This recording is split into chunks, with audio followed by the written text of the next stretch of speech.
ಯಾವುದಕ್ಕಾಗಿ ನಾವು ಬದುಕಬೇಕು, ಇದೆಲ್ಲದರ ಕುರಿತಾದ ಸಮಗ್ರ ವಿವೇಚನೆಯೇ ಆಧ್ಯಾತ್ಮಿಕ ಚಿಂತನೆ.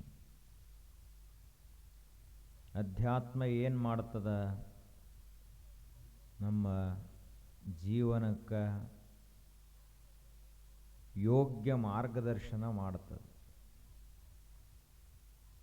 ಅಷ್ಟೇ ಅಲ್ಲದೆ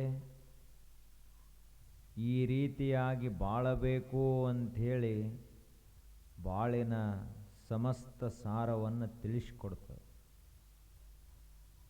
ನಮ್ಮನ್ನು ಆ ದಾರಿಯಲ್ಲಿ ನಡೆಸಿ ಶಾಂತಿಯ ಸಂತರನ್ನಾಗಿ ಮಾಡ್ತದೆ ಅಧ್ಯಾತ್ಮ. ಆದ್ದರಿಂದ ನಾವು ಹುಟ್ಟಿದೀವಂದ್ರೆ ಕೆಲಸ ಬಗೆಹರಿಲಿಲ್ಲ. ಎಲ್ಲರೂ ಹುಟ್ಟಿದ್ದೀವಿ, ಎಲ್ಲರೂ ಬದುಕ್ತಾರ, ನಾವು ಹಂಗೆ ಬದುಕುನು ಅಂದ್ರೆ ಅದೇನು ಬಹಳ ವಿಶೇಷ ಏನಲ್ಲ. ಎಲ್ಲ ಜೀವರಾಶಿಗಳು ಕೂಡ ಬದುಕ್ತಾವ, ಅದರಂತೆ ನಾವು ಬದುಕ್ತೀವಿ ಅಷ್ಟೆ. ನಮ್ಮ ಜೀವನಕ್ಕೆ ಪ್ರಾಣಿಗಳ ಜೀವನಕ್ಕೆ ಏನು ವ್ಯತ್ಯಾಸ ಅಂತ ಕೇಳಿದ್ರೆ, ಈಗ ಸದ್ಯ ಐತ್ಲ ಈ ಪದ್ಧತಿ ಪ್ರಕಾರ ಹೋದ್ರೆ ನಾವು ಪ್ರಾಣಿಗಳೇ. ಬೇರೆ ಏನು ವಿಶೇಷತೆ ಐತೆ ನಮ್ಮಲ್ಲಿ? ಅವು 3 ಹೊತ್ತು ಊಟ ಮಾಡ್ತಾವು, ನಾವು 3 ಹೊತ್ತು ಊಟ ಮಾಡ್ತೀವಿ. ಅವು ನಿದ್ದೆ ಬತ್ತಂದ್ರೆ ಮಕ್ಕೋತಾವು, ನಾವು ನಿದ್ದೆ ಬತ್ತಂದ್ರೆ ಮಕ್ಕೋತೀವಿ. ಅವು ಮೈಯಾಗ ತುಸು ತಾಕತ್ತಿತ್ತಂದ್ರೆ ಓಡಾಡೋದು ಮಾಡೋದು ಮಾಡ್ತಾವು, ನಾವು ಮೈಯಾಗ ತಾಕತ್ತಿತ್ತಂದ್ರೆ ಕೆಲಸ ಅದು ಮಾಡ್ತೀವಿ. ಅವು ಒಂದಿಷ್ಟು ಪ್ರಪಂಚ ಮಾಡಿ 4 ಮಕ್ಕಳು ಇರ್ತಾವೆ. ಅವಕ್ಕೂ ಮನುಷ್ಯಾಗೂ 4 ಮಕ್ಕಳು ಇರ್ತಾವೆ. ಅವು ಇರಲಿ ಅಂಥೇಳಿ ಒಂದು ಗೂಡ ಒಂದು ಮನೆ ಏನರೇ ಮಾಡ್ಕೊಂಡು ಅವು ಇರ್ತಾವೆ. ನಮಗೂ ಇರಲಿ ಗೂಡ ತಿಳ್ಕೊಂಡು ನಾವು ಒಂದು ಮನೆ ಕಟ್ಕೋತೀವಿ.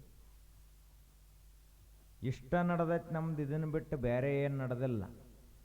ಈ ರೊಕ್ಕ ಗಳಿಸೋದಂದ್ರೆ ಏನು? ಒಂದು ಇರುವೆ ಮಳೆಗಾಲದಲ್ಲಿ ತನಗೆ ಆಹಾರಕ್ಕಿರಲಿ ಅಂತ ತಿಳ್ಕೊಂಡು ಎಲ್ಲ ದವಸ ಧಾನ್ಯ, ಸಕ್ರೆ, ಬೆಲ್ಲ ಏನೇನು ಬೇಕು ಎಲ್ಲ ಓದು ಗೂಡ್ನ್ಯಾಗ ಸಂಗ್ರಹ ಮಾಡಿಡ್ತೈತಿ ಬೇಸಿಗೆ ಒಳಗೆ. ಹಂಗೆ ನಾವು ಕೂಡ ನಮ್ಮ ಜೀವನ ಏನು ಇರುವಿಕಿಂತ ಬೇರೆ ಐತೇನು? ನಾವು ರೊಕ್ಕ ಕೊಡಿಸೋದಂದ್ರೆ ಏನು? ಮುಂದೆ ನಮ್ಮ ಉಪಜೀವನಕ್ಕೆ, ನಮ್ಮ ಮಕ್ಕಳ ಮರಿಗೆ, ಪ್ರಪಂಚಕ್ಕಾಗಲಿ ಅಂತ ತಿಳ್ಕೊಂಡು ರೊಕ್ಕ ಕೊಡಿಸೋತ್ ನಡೆದಿದ್ದೀವಿ. ಒಂದು ಇರುವೆ ಸಕ್ಕರೆ ಹಳ್ಳ ಕೂಡಿಸೋದು, ನಾವು ಕೋಟಿಗಟ್ಟಲೆ ರೊಕ್ಕ ಕೊಡಿಸೋದು ಎಲ್ಲ ಸಮಾನ ಈ ಜಗತ್ತಿನೊಳಗೆ. ಏನು ಬೇರೆ ಬೇರೆ ಏನಿಲ್ಲ. ಇಷ್ಟು ಶಾಣ್ಯ ಮನುಷ್ಯ ಅಂದ್ರೆ ಇವನ ತಲೆಯಲ್ಲಿ ಇಂಥ ಬುದ್ಧಿಶಕ್ತಿ ಅದ ಅಂದ್ರೆ ಅದನ್ನು ಇಂಥ ಕ್ಷುಲ್ಲಕ ವಿಷಯ ವಸ್ತುಗಳಿಗಾಗಿ ಬಳಸೋ ಅವಶ್ಯಕತೆ ಏನು ಇರ್ತಿರ್ಲಿಲ್ಲ. ಯಾಕೆ ನಾವು ಮನುಷ್ಯರಾದೀವಿ? ಎಲ್ಲ ಪ್ರಾಣಿಗಳಿಗಿಂತಲೂ ಹೆಚ್ಚಿನ ಬುದ್ಧಿಶಕ್ತಿ ಯಾಕೆ ನಮ್ಮಲ್ಲಿ ಅದ, ವಿವೇಕ ಶಕ್ತಿ ಯಾಕದ ಅಂತ ವಿಚಾರ ಮಾಡಲಿಲ್ಲ. ಏನು ಮಾಡ್ತಾ ಇದ್ದೀವಿ ನಾವೆಲ್ಲರೂ? ಬರೇ ಪ್ರಾಣಿಗಳಂತೆ ಜೀವನ ಕಳೀತಾ ಇದ್ದೀವಿ. ಕೆಲವೊಬ್ಬರಂತೂ ಪ್ರಾಣಿಗಳಿಗಿಂತಲೂ ನಿಕೃಷ್ಟವಾಗಿ ಜೀವನ ಕಳೀತಾರೆ. ಪ್ರಾಣಿಗಳು ಮತ್ತೊಬ್ಬರು ತಿನ್ನಕ್ಕೆ ಹೋಗೋದಿಲ್ಲ, ಕಳ್ಳತನ ಎಂದೂ ಮಾಡೋದಿಲ್ಲ. ಯಾವ ಪ್ರಾಣಿನೂ ಸುಳ್ಳು ಹೇಳಂಗಿಲ್ಲ, ಮೋಸ ಮಾಡಂಗಿಲ್ಲ. ಇದೆಲ್ಲ ಮಾಡ್ತಿದ್ದ ಅಂದ್ರೆ ತಿಳ್ಕೋಬೇಕು, ಪ್ರಾಣಿಗಳಿಗಿಂತಲೂ ಕನಿಷ್ಠದ ನೀವು. ಆದ್ರೆ ನಾವು ಬರೀ ಇಷ್ಟಕ್ಕಾಗಿ ಬಂದಿಲ್ಲ. ನಮ್ಮ ಜೀವನದ ಗುರಿ ಏನು ಅಂತ ಕೇಳಿದ್ರೆ ಇದ್ಯಾವುದೂ ಅಲ್ಲ. ಬರೇ ಊಟ ಮಾಡಿ ನಿದ್ದೆ ಮಾಡಿ ಪ್ರಪಂಚ ಮಾಡ್ಲಾಕ ಹುಟ್ಟಿ ಬಂದಿವಿ ನಾವೆಲ್ಲರೂ. ಇಷ್ಟು ವರ್ಷ ಆತು ಮಾಡಿದ್ದೇನಪ್ಪ ಅಂದ್ರೆ ಇದನ್ನೇ ಮಾಡಿದ. ಏನಪ್ಪ ಆಯುಷ್ಯದಲ್ಲಿ ಏನು ದೊಡ್ಡದನ್ನು ಸಾಧನೆ ಮಾಡಿದ? ಏನೂ ಇಲ್ಲ. ಒಬ್ಬ ಭಾಳ ದೊಡ್ಡ ಸಾಹುಕಾರದಾನಂದರೂ ಇದನ್ನೇ ಮಾಡ್ಯಾನ. ಬಹಳ ದೊಡ್ಡ ಅಧಿಕಾರದಲ್ಲಿ ಅದಾನಂದ್ರು ಇದನ್ನ ಮಾಡ್ಯಾನ. ಒಬ್ಬ ವಿದ್ಯಾವಂತನು ಇದನ್ನ ಮಾಡ್ಯಾನ, ಬಡವನು ಇದನ್ನ ಮಾಡ್ಯಾನ, ಎಲ್ಲರೂ ಇದನ್ನೇ ಮಾಡ್ಕೋತ ಹೊಂಟಾರೆ ಹೊರತು ಇದನ್ನು ಬಿಟ್ಟು ಬೇರೆ ವಿಚಾರನೆ ಇವರಿಗಿಲ್ಲ. ಹಂಗಾದರೆ ಇವರಿಗೆ ನಾವು ಶಾಣ್ಯರತ್ ಹೆಂಗೆ ಕರೀಲಿಕ್ಕಾಗ್ತದ? ತಿಳಿದವರತ್ ಹೆಂಗೆ ಕರೀಲಿಕ್ಕಾಗ್ತದ? ಅರಿತವರು ಅಂದರೆ ಯಾರಪ್ಪ? ಯಾರು ಇಡೀ ಜೀವನವನ್ನೇ ಮುಂದಿಟ್ಟುಕೊಂಡು ಜೀವನದಾಗಿ ಏನು ಮಾಡಿದ್ರೆ ಅದು ಶಾಶ್ವತವಾದ ಫಲ ಕೊಡ್ತೈತಲ್ಲ ಅವನಿಗೆ ತಿಳಿದವರು ಅಂತ ಕರೀತಾರೆ. ನಾವು ಹೆಂಗ ಯಾವುದು ಉಳಿದಿಲ್ಲಲ್ಲ ಅದನ್ನು ಗಳಿಸ್ಕೋತ ಕೂತಿದ್ದೀವಿ. ಯಾವುದು ಉಳಿಯುವುದಿಲ್ಲ? ಫಲ ಉಳಿಯುವುದಿಲ್ಲ. ಫಲ ಗಳಿಸ್ಕೋತ ಕೂತೀವಿ. ರೊಕ್ಕ ಉಳಿಯಂಗಿಲ್ಲ, ರೊಕ್ಕ ಗಳಿಸ್ಕೋತ ಕುಂತ. ಕೀರ್ತಿ ಉಳಿಯಂಗಿಲ್ಲ, ಕೀರ್ತಿಯನ್ನು ಗಳಿಸ್ಕೋತ ಕುಂತ. ಶಕ್ತಿ ಉಳಿಯಂಗಿಲ್ಲ, ಶಕ್ತಿಯನ್ನು ಗಳಿಸ್ತಾ ಕುಂತ. ವಿದ್ಯಾ ಉಳಿಯಂಗಿಲ್ಲ, ವಿದ್ಯೆಯನ್ನು ಗಳಿಸ್ತಾ ಕುಂತ. ಇನ್ನು ಹಲವಾರು ವಿಷಯ ವಸ್ತುಗಳು ಒಂದರೆ ಉಳಿತಾವ. ನೀವು ಹಿಂದಕ್ಕೆ ಜಮೀನ್ದಾರರಿದ್ದರು, ಈಗೂ ಅದಾರ. ಆದರೆ ಹಿಂದೆ ಸ್ವಲ್ಪ ಎಲ್ಲರಿಗೆ ಭೂಮಿ ಭಾಳ ಇತ್ತು. ಸಹಜ ಅಂದ್ರನ 100 ಎಕರೆ, 50 ಎಕರೆ, 1000 ಎಕರೆ ಜಮೀನಿದ್ದು. ಅವಾಗ ಒಬ್ಬೊಬ್ಬರಿಗೆ ಅವರಿಗೆ ಜಮೀನ್ದಾರು ಅಂತ ಕರೀತಿದ್ದು. ಆ ಭೂಮಿ ಇವತ್ತು ಹಂಗೆ ಇದ್ದಂಗೆ ಅವ್ರ ಮನೆತನಕ್ಕೆ ಉಳ್ದತ್ತೇನು? ಉಳುವವನೇ ಭೂಮಿಯ ಒಡೆಯ ಅಂತ ಒಂದು ಕಾಯ್ದೆ ತಂದರು. ಯಾವ ಹೊಲ ಉತ್ಲಕ್ಕ ಬಿತ್ಲಕ್ಕಿದ್ದಲ್ಲ ಅವನ ಹೆಸರಲ್ಲೇ ಆಗಬೇಕತ್ತ ಭಾರತ ಸರ್ಕಾರದ ಕಾಯ್ದೆ ಬಂತು. ಟೆನೆನ್ಸಿ ಆ್ಯಕ್ಟ್ ಬಂತು. ಮುಗಿದು ಹೋತು. ಎಲ್ಲ ಜಮೀನು ಹೋಗಿ ಜಮೀನ್ದಾರರು ಹೆಸರಿಗಟ್ಟ ಜಮೀನ್ದಾರು ಉಳಿದ್ರು, ಜಮೀನು ಹೋತು, ಉಳಿಲಿಲ್ಲ. ರೊಕ್ಕ ಕಾಯಂ ಉಳಿತದಂತ ರೊಕ್ಕಾರೆ ಗಳಿಸೋನು ಅಂತವಾದ ರೊಕ್ಕನೂ ಉಳಿಲಿಲ್ಲ. ಒಂದು ನಮಗೆಲ್ಲರಿಗೂ ಸ್ಪಷ್ಟವಾಗಿ ಗೊತ್ತಿರಬೇಕು, ಲಕ್ಷ್ಮಿ ಸ್ಥಿರ ಅಲ್ಲ, ಸಂಪತ್ತೆಂದಿಗೂ ಸ್ಥಿರ ಅಲ್ಲ. ನೀವು ಬೇಕಾದಟ್ಟು ಲಕ್ಷ್ಮಿ ಪೂಜೆ ಮಾಡಿ ಭಾಗ್ಯದ ಲಕ್ಷ್ಮಿ ಬಾರಮ್ಮ ಅಂತ ಮಾಡ್ರಿ, ಸಂಪತ್ತು ಶುಕ್ರವಾರ ಮಾಡ್ರಿ, ಮಾರ್ಗಶೀರ್ಷ ಮಾಸದ ಗುರುವಾರ ಮಾಡ್ರಿ, ಬೇಕಾದ ಮಾಡ್ರಿ. ನೀವು ಲಕ್ಷ್ಮಿ ಹಿಂಗೆ ಬಂದು ನಿಮ್ಮ ಮನ್ಯಾಗ ಖಾಯಂ ನಿಲ್ಲಂಗಿಲ್ಲ. ಏನೋ ಮುಂದೆ ಮಂದಿ ಭಾಳ ಮಂದಿ ಪೂಜೆ ಮಾಡೈತಿ, ಆ ಕಡೆ ಹೋಗ್ಬೇಕಲ್ಲ. 3 ತಲೆಮಾರುಗಳವರೆಗೆ ಒಂದು ಮನೆಯಲ್ಲಿ ಶ್ರೀಮಂತಿಕಿರುತ್ತದ, 4ನೇ ತಲೆಮಾರಿಗೆ ಇರಂಗಿಲ್ಲ.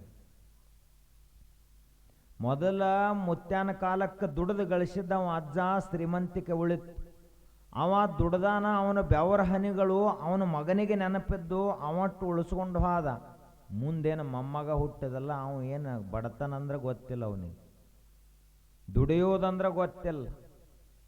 ಅಂದ ಬಳಕ ಅವ ಇವರಿಬ್ಬರು ಏನೇನು ಗಳಿಸಿಟ್ಟಿದ್ರಲ್ಲ ಅದನ್ನೆಲ್ಲ ಕಳ್ಕೋತ ಹೋದ. ಉಳಿಸ್ಲಾಕ ಪ್ರಯತ್ನ ಮಾಡಲಿಲ್ಲ, ಬೆಳೆಸ್ಲಾಕ ಪ್ರಯತ್ನ ಮಾಡಲಿಲ್ಲ. ಹಿಂಗಾಗಿ ಸಂಪತ್ತರೆಯಲ್ಲಿ ಸ್ಥಿರವಾಗಿ ಉಳಿತದ. ಕೀರ್ತಿ ಎಂಥೆಂಥ ರಾಜ ಮಹಾರಾಜರಾಗಿ ಹೋದರು, ವಿದ್ವಾಂಸರು, ಪ್ರತಿಭಾವಂತರು, ಶೂರರು, ವೀರರಾಗಿ ಹೋದರು, ಒಬ್ಬರದರೆ ಕೀರ್ತಿ ಇಲ್ಲಿ ತಕ ಉಳ್ದತ್ತೆ. ಆಚಂದ್ರಾರ್ಕ ಸೂರ್ಯಚಂದ್ರ ಇರೋ ತಕ ಇವ್ರ ಕೀರ್ತಿ ಉಳಿಲಿ ಅಂತಂದ್ರು. ಅವ್ರ ಹೆಸರ ಅವ್ರಿಗೆ ವಯಸ್ಸಾದ ಬಳಕ ನೆನಪಿರಂಗಿಲ್ಲ. ಇನ್ನು ಇವನ ಕೀರ್ತಿ ಯಾವ ನೆನಪಿಡ್ಬೇಕು ಜಗತ್ತಿನಾಗ? ಯಾರೂ ನೆನಪಿಡಂಗಿಲ್ಲ. ಎಲ್ಲ ಕೀರ್ತಿ ತಾತ್ಕಾಲಿಕ ಮಾತ್ರ, ಎಲ್ಲ ಮರೆತು ಬಿಡ್ತದೆ ಜಗತ್ತು. ಅವ್ರದ ಅವರಿಗೆ ಸಾಕಾಗಿರ್ತೈತಿ. ಇವನು ಇತಿಹಾಸ ಎಲ್ಲಿ ಓದ್ಕೋತ್ಕೊಂಡಿರ್ತಾರ? ಆದ್ದರಿಂದ ಕೀರ್ತಿಯು ಶಾಶ್ವತ ಅಲ್ಲ, ಉಳಿಯುವಂಥದ್ದಲ್ಲ. ಇನ್ನು ಶಕ್ತಿಯರೇ ಉಳಿತೈತೆ ಅಂತ ದೊಡ್ಡ ಪೈಲವಾನಾದ, ದಿನ 1000 ಊಟ ಬಸಿ 500 ಸಾಮ ಎಲ್ಲ ತೆಗೆದು ದೊಡ್ಡ ಪೈಲವಾನಾದ. ದಿನ 10-20 ಲೀಟರ್ ಹಾಲು ಕುಡ್ದ, ಡಜನ್ ಗಟ್ಟಲೆ ಬಾಳೆಹಣ್ಣು ತಿಂದ ಪೈಲವಾನಾದ. ಅವನ ಶಕ್ತಿಯರೇ ಉಳಿತಾನ ಹಂಗ? 30 ವಯಸ್ಸಿನಾಗಿದ್ದ ಶರೀರ 50 ವರ್ಷಕ್ಕಿಲ್ಲ. ಮುಂದೆ 60-70 ಆತಂದ್ರೆ ಪೈಲ್ವಾನ್ರ ಗತಿ ಹೇಳಬಾರ್ದು. ಎದ್ದು ಅಡ್ಡಾಡ್ಲಕ್ಕೆ ಬರಂಗಿಲ್ಲ. ಕಾಲ ಮೊದಲು ಅನ್ಯಾಯ ಮಾಡಿದೆ ವಯಸ್ಸಿನಾಗ, ಈಗ ಕುಂಟ್ಕೋತ ತಿರುಗಾಡತ್ತಾವ. ಕಾಲು ಮಣಿದೇ ಇಲ್ಲ. ಮುಂದೆ ಪೈಲ್ವಾನ್ರ ಕಾಲು ಮಣದದ್ದು ನೋಡಿರೇನು? ಮಣಂಗೆ ಇಲ್ಲ. ಆ ಬಳಿಕ ಮೊದಲು ಭಾಳ ತಿಂದದೇ ಈಗ ನಿನಗೆ ಶುಗರ್ ಬಂದತಿ, ಅನುಭವಿಸತ್ ಹೇಳ್ತೈತಿ ಶರೀರ. ಶಕ್ತಿ ಉಳಿತೈತೆ ಅಂತ ತಿಳ್ಕೊಂಡು ಶಕ್ತಿಯನ್ನು ಗಳಿಸಿದ. ಆ ಶಕ್ತಿ ಇವನ ಕಣ್ಣ ಮುಂದನ ಮರೆಯಾಗಿ ಹೋಯಿತು. ಇವ ಅಶಕ್ತ ಆದ. ಈ ದೇಶದ ಅತಿ ದೊಡ್ಡ ಪೈಲ್ವಾನ್ ಗಾಮಾ ಒಂದು ಮಾತನ್ನು ಹೇಳ್ತಾನೆ.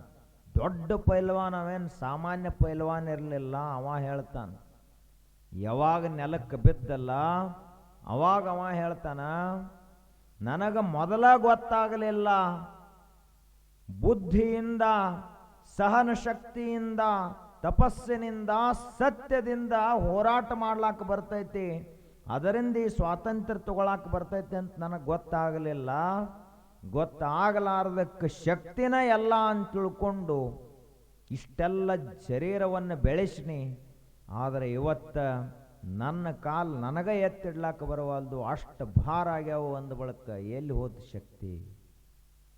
ಉಳಿತಾನೆ. ಭೂಮಿ ಉಳಿಯಲಿಲ್ಲ, ರೊಕ್ಕ ಉಳಿಯಲಿಲ್ಲ, ಕೀರ್ತಿ ಉಳಿಯಲಿಲ್ಲ, ಶಕ್ತಿ ಉಳಿಯಲಿಲ್ಲ, ವಿದ್ಯಾ ಉಳಿಯಲಿಲ್ಲ. ದೊಡ್ಡ ಡಾಕ್ಟ್ರೇಟ್ ಡಿಗ್ರಿ ಪಡೆದಾನ. 70 ವಯಸ್ಸಕ್ಕೆ ಏನೇನು ಡಿಗ್ರಿ ಕಲ್ತಿದ್ದಪ್ಪ ಅಂತ ಕೇಳಿದ್ರೆ ನನ್ನ ಹೆಸರು ಏನು ಹೇಳ, ಆ ಬಳಕ ಮುಂದಿಂದ ಹೇಳ್ತನತ್ತ. ನಾವು ಏನು ಉಳಂಗಿಲ್ಲ. ವಿದ್ಯಾ ಬೇಕಾದಷ್ಟು ಕಲೀಲಿ, ಎಲ್ಲ ಮರೆತು ಹೋಗ್ತೈತಿ. ಹಂಗಾದ್ರೆ ಇವೆಲ್ಲ ಉಳಿಲಾರದ ವಸ್ತುಗಳ ಹಿಂದೆ ನಾವು ಬೆನ್ನು ಹತ್ತಿ ಹೊಂಟದಿವೆ ಹೊರತು ಉಳಿಯುವ ವಸ್ತುವಿನ ಕಡೆ ನಮ್ಮ ಲಕ್ಷ್ಯ ಇಲ್ಲ. ಇನ್ನು ತಾಯಂದಿರವರು ಇದೆಲ್ಲ ಹೋದರೂ ಹೋಗಲಿ, ಬಂಗಾರಕ್ಕೆ ಏನಾಗಂಗಿಲ್ಲ. ತಾವ್ರು ಬಂಗಾರ ಹಿಂಗೆ ಇರ್ತೈತಿ, ಅದರ ರೇಟಿನ ಹೆಚ್ಚಾಕತಿ ಹೊರತು ಕಡಿಮೆ ಆಗಂಗಿಲ್ಲ ಅಂತ ತಾಯಂದಿರು. ಬಂಗಾರನು ಗುಡ್ಡದಾಗ ಸಿಕ್ಕತಿ ಅನ್ನೋದು ಮರಿಬೇಡ್ರಿ. ಕಲ್ಲ ಅದು, ಕಲ್ಲು ಬಿಟ್ಟು ಏನೈತೆ ಬಂಗಾರದೊಳಗೆ? ಹೊಳೆಯುವಂಥ ಕಲ್ಲಿಗೆ ವಜ್ರ ಅಂತ ಕರೆದ್ರು, ಜಂಗ ಹತ್ತಲಾರದ ಕಲ್ಲಿಗೆ ಬಂಗಾರ ಅಂತ ಕರೆದ್ರು. ಎಲ್ಲ ಕಲ್ಲವು. ಒಂದ ಗುಡ್ಡದಾಗ ಕಬ್ಬಿಣನೂ ಇರ್ತೈತಿ, ಬೆಳ್ಳಿ ಇರ್ತೈತಿ, ತಾಮ್ರ ಇರ್ತೈತಿ, ಸೀಸ ಇರ್ತೈತಿ. ಒಂದ ಗುಡ್ಡದಾಗನೇ ಇವೆಲ್ಲ ಇರ್ತಾವ, ಒಂದ ಮಣ್ಣಿನೊಳಗೆ ಎಲ್ಲ ಇರ್ತಾವ. ಒಂದು ಬಳಕ ಇವು ಹೆಂಗ ನಮ್ಮ ಕಾಯಮ್ಮಾಗಿ ಉಳಿಯುವಂಥ ಬೆಲೆ ಬಾಳುವ ವಸ್ತು ಇವು? ಎಷ್ಟು ನಾವೆಲ್ಲ ದಡ್ರದೀವಿ, ಕಲ್ಲು ಕಟ್ಕೊಂಡು ತಿರುಗಾಡ್ಲತ್ತಿದ್ದೀವಿ ಕೊಳ್ಳಾಗ. ಬಂಗಾರ ಅಂದ್ರೆ ಏನದು? ಕಲ್ಲ. ಇಂದು ಹೋಗಿ ವಿಚಾರ ಮಾಡ್ರಿ, ನಿಮ್ಮೆಲ್ಲ ಉಂಗುರ, ಕೊಳ್ಳನ ಸರ, ಏನೇನು ಬಂಗಾರದು ತಂದಿರಲಿ ಅವೆಲ್ಲ ಮುಂದಿಡೋದು ಧ್ಯಾನ ಅದರದ ಮಾಡೋದು. ಇವತ್ತು ಇಟ್ಟು ವಿಚಾರ ಮಾಡೋದು, ಇದು ಏನಪ್ಪ, ಇದಕ್ಕೇನಂತ ಕರೀತಾರೆ, ಎಲ್ಲಿಂದ ಬತ್ತಿದು, ಇದರ ಮೂಲ ಯಾವುದು, ಇದರ ಮೂಲ ಯಾವುದು? ಅದಿರು. ಅದಿರಂದ್ರೆ ಏನು? ಘರ್ಷಣ ಅಂತ ಕಲ್ಲದು. ಆ ಕಲ್ಲು ಓದ ಭಟ್ಟಿ ಒಳಗೆ ಹಾಕಿ ಉಷ್ಣತೆಯನ್ನು ಕೊಟ್ಟು ಕಾಯಿಸಿ ಸೋಸಿ ಅದರೊಳಗಿನ ಮಣ್ಣ ಕಲ್ಲ ಎಲ್ಲ ತೆಗೆದ ಯಾವುದು ಗಟ್ಟಿಯಾಗಿ ಉಳಿತೈತ್ಲ ಅಂಥ ಕಲ್ಲದು. ಅದೇನು ಬೇರೆ ಇರ್ತೈತೇನು? ಬಂಗಾರ ಅಂದ್ರ ತಾಯಂದಿರು ನೀವು ನೆನಪಿಟ್ಕೋಬೇಕು. ಬಂಗಾರ ಅಂದ್ರ ಲಗ್ನದಾಗ ಉಳಿಲೆತ್ತೇಳಿ ತಿಳ್ಕೊಂಡು, ನಮ್ಮ ಮಗಳ ಕೊಳ್ಳಾಗ ಸೊಸಿ ಕೊಳ್ಳಾಗ ಉಳಿಲೆ ತಿಳ್ಕೊಂಡು ಬಂಗಾರ ಹಾಕ್ತಾರವ್ರು. ಅದೇನು ಉಳಿಯಂಗಿಲ್ಲ. ನೀವು ಹೋಗಾಗ ಆದರೆ ಹೆಂಗೆ ಉಳಿತೈತಿ? ಏನು ಉಳಿಯಂಗಿಲ್ಲ, ಶಾಶ್ವತ ಅಲ್ಲ. ಇವೆಲ್ಲ ಹೊಂಟು ಹೋಗುವುದಾವು. ಹಾಗಾದ್ರೆ ಉಳಿಯುವುದರೇ ಯಾವುದಿಲ್ಲಿ? ಏನರೇ ಗಳಿಸ್ಬೇಕು ನಾವು ಅಂತ ವಿಚಾರ ಮಾಡಿದ್ರೆ ಯಾವುದು ಸಾಯಂಗಿಲ್ಲ, ಯಾವುದು ನಾಶ ಆಗಂಗಿಲ್ಲ, ಬದಲಾಗಂಗಿಲ್ಲ, ಇದ್ದಂಗೆ ಇರ್ತೈತಲ್ಲ ಅಂಥದ್ದನ್ನು ಗಳಿಸ್ಬೇಕು. ಅದು ಕಳೆಯಂಗಿಲ್ಲ, ಕೆಡಂಗಿಲ್ಲ, ಸರಿದು ಹೋಗಂಗಿಲ್ಲ, ಮತ್ತೊಬ್ಬರ ಪಾಲು ಆಗಂಗಿಲ್ಲ. ಅದನ್ನು ಯಾವನೂ ಕಳ್ತನ ಮಾಡಲಿಕ್ಕಾಗುವುದಿಲ್ಲ, ಯಾವನೂ ಅದರ ಬೆಲೆ ಕಟ್ಟಲಿಕ್ಕೆ ಸಾಧ್ಯ ಇಲ್ಲ. ಅಂತಹ ವಸ್ತುವನ್ನು ನಾವು ಗಳಿಸಬೇಕು. ಅದು ಯಾವುದು ಅಂದ್ರೆ ಶುದ್ಧವಾದ ಆತ್ಮಜ್ಞಾನವೇ ಈ ಜಗತ್ತಿನ ಅಮೂಲ್ಯವಾದ ಸಂಪತ್ತು, ಮತ್ಯಾವುದೂ ಅಲ್ಲ.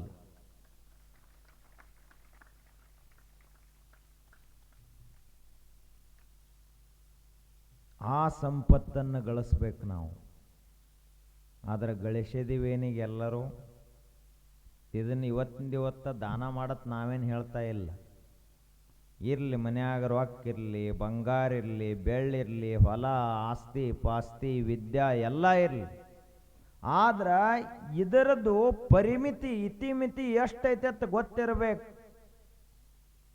ಒಂದು ಕಾಗೆದ ಅಂದ್ರೆ ಅದು ಎಷ್ಟು ಬೇಕಾದಷ್ಟು ಎತ್ತರಕ್ಕೆ ಹಾರಂಗಿಲ್ಲ ಕಾಗಿ, ಅದರದ್ದೇ ಒಂದು ಇತಿಮಿತಿ ಅದ, ಅಷ್ಟ ಎತ್ತರಕ್ಕೆ ಹಾರೋದದು. ಒಂದು ಗುಬ್ಬೆದ ಅಂದ್ರೆ ಆಕಾಶ ಭಾಳ ದೊಡ್ಡದೈತೆ ಅಂತ ಗುಬ್ಬೆ ಆಕಾಶದಷ್ಟು ಎತ್ತರ ಹಾರಂಗಿಲ್ಲ, ಅದರದ್ದೇ ಆದ ಇತಿಮಿತಿಗಳದಾವು. ಒಂದು ಗರುಡ ಅದ ಅಂದ್ರೂ ಕೂಡ ಅದು ಇಂತಿಷ್ಟು ಎತ್ತರದವರೆಗೆ ಮಾತ್ರ ಹಾರ್ತದ, ಅದರ ಮುಂದೆ ಹಾರ್ಲಾಕ ಬರಂಗಿಲ್ಲ ಅದಕ್ಕೆ. ಹಂಗ ನಮ್ಮ ಸಂಪತ್ತ, ಬೆಳ್ಳಿ ಬಂಗಾರ, ವಿದ್ಯಾ ಬುದ್ಧಿ ಶಕ್ತಿ ಸಾಮರ್ಥ್ಯಗಳೆಲ್ಲವೂ ಇಂತಿಷ್ಟು ಇತಿಮಿತಿಯ ಒಳಗೆ ಮಾತ್ರ ಬಳಕೆಗೆ ಬರ್ತಾವೆ ಹೊರತು ನಮಗೆ ಸಾವು ಬಂದು ನಿಂತಾಗ ಈ ದೇಹ ಹೋಗುವಂಥ ಪ್ರಸಂಗದಲ್ಲಿ ಯಾವ ಉಪಯೋಗಕ್ಕೆ ಬರಂಗಿಲ್ಲ ಅಂತ ಹೇಳ್ತಾರೆ. ಬರ್ತಾವ ಸಾಯುವಂಥ ಮನುಷ್ಯನ ಮುಂದೆ 1 ಕಿಲೋ ಬಂಗಾರ ತಂದಿಡ್ರಿ, ಇದನ್ನೇನು ಮಾಡ್ತೀವೋ ಮಳ್ಳ, ಇದು ಬಂಗಾರ ಸಲುವಾಗಿ ಬಡದಾಡ್ ನಾ ಸಾಯಲಾತ್ತೇನೆ. ಈಗ ಬಂಗಾರ ನನ್ನ ಕಾಯಂಗಿಲ್ಲ, ಯಾವುದೂ ನನ್ನ ಕಾಯಂಗಿಲ್ಲ. ಏನು ಹೇಳ್ತಾನವ? ನನ್ನ ಕಾಯುವಂಥದ್ದು ಒಂದೇ ಒಂದು ದೇವರು ನನ್ನ ಕಾಯ್ತಾನ ಅಂತ ತಿಳ್ಕೊಂಡು ಆ ಮನುಷ್ಯ ಹೇಳ್ತಾನೆ. ತಿಳಿದವಿದ್ದ ಅಂದ್ರೆ, ತಿಳಿಲಾರದ ಅಜ್ಜ ಇದ್ದ ಅಂದ್ರೆ ಮತ್ತೆ ಆ ಹೊಲದ ಉತ್ತಾರ ಮೇಲೆ ಇನ್ನೊಂದು ಸಹಿ ಉಳ್ದೈತಿ, FD ಮೇಲೆ ಇನ್ನೊಂದು ಸಹಿ ಉಳ್ದೈತಿ, ಮೊಮ್ಮಕ್ಕಳ ಹೆಸರಲ್ಲಿ ಈ ಆಸ್ತಿ ಬರಿಬೇಕಾಗೈತಿ. ಹಿಂಗೆ ಬಡಬಡಿಸ್ಕೋತ ಸತ್ತು ಹೊಕ್ಕವು ಮುತ್ಯಗಳು ಆಯಿಗಳು. ಆದ್ದರಿಂದ ಯಾವುದು ಉಳಿತೈತೆ ಅದನ್ನು ಗಳಿಸಬೇಕು, ಯಾವುದು ಕಳೆದು ಹೋಗ್ತೈತೆ ಅದನ್ನು ಗಳಿಸಬಾರದು. ಶಾಣ್ಯಾರ ಲಕ್ಷಣ ಇದು. ಹಿಂದೆ ಸಾಮಾನ್ಯ ಶಕ ಪೂರ್ವದಲ್ಲಿ ಗ್ರೀಕ್ ದೇಶದಲ್ಲಿ ಒಬ್ಬ ದೊಡ್ಡ ಮಹಾರಾಜ ಇದ್ದ, ಬಹಳ ಮಹತ್ವಾಕಾಂಕ್ಷಿ. ಅವನ ಹೆಸರು ಅಲೆಕ್ಸಾಂಡರ್. ಬಹಳ ದೊಡ್ಡ ರಾಜ. ಹುಟ್ಟಿದ್ದ ಸಣ್ಣ ದೇಶದಾಗ ಕರೆ ಇಡೀ ಜಗತ್ತು ಗೆದ್ದು ಜಗತ್ತಿನ ಚಕ್ರವರ್ತಿ ಆಗಬೇಕತ್ತ ಕನಸು ಕಂಡಿದ್ದು. ನೀವು ಅಂತೂ ಕನಸು ಕಾಣ್ರಿ. ಗೋವಾಡ ಬಿಟ್ಟು ಈ ಸಾಂಗ್ಲಿ ಜಿಲ್ಲಾ ಎಲ್ಲ ಆಳ್ಬೇಕು ಅಂತ ಕನಸು ಕಾಣಬೇಕು. ಇಲ್ಲೇ ಗ್ರಾಮ ಪಂಚಾಯತಿಗೆ ಬಡ್ದಾಡಬಾರ್ದು, ತುಸು ಮುಂದೆ ಹೋಗ್ಬೇಕು. ಸಾಂಗ್ಲ್ಯಾಗಿದ್ದವರು ಇಡೀ ಮಹಾರಾಷ್ಟ್ರದ ಮೇಲೆ ಶಾಸನ ಮಾಡಬೇಕಂತ ಬಯಸಬೇಕು. ಹಿಂಗ ದೊಡ್ಡ ಕನಸುಗಳಿರಬೇಕು. ಹಂಗ ಅವನಿಗೆ ಕನಸು ಏನಿತ್ತು ಅಂದ್ರೆ ಬರೇ ಗ್ರೀಕ್ ದೇಶ ಅಲ್ಲ, ಯುರೋಪ್ ಖಂಡ ಅಲ್ಲ, ಇಡೀ ಜಗತ್ತಿನ ಮೇಲನ ಶಾಸನ ಮಾಡಬೇಕು. ಪೃಥ್ವಿಯನ್ನು ಆಳುವಂಥ ದೊರೆ ಯಾರು ಅಂದ್ರೆ ಅಲೆಕ್ಸಾಂಡರ್ ಅನಿಸ್ಕೋಬೇಕು ಅಂತ ಅವನ ಕನಸಿತ್ತು. ಕನಸು ಬಿದ್ದರೆ ದೊಡ್ಡವ ಬೀಳ್ಬೇಕು. ಸಣ್ಣ ಪುಟ್ಟು ಕನಸು ಬಿದ್ದು ಮಾಡೋದೇನೈತಿ? ಅವಾಗ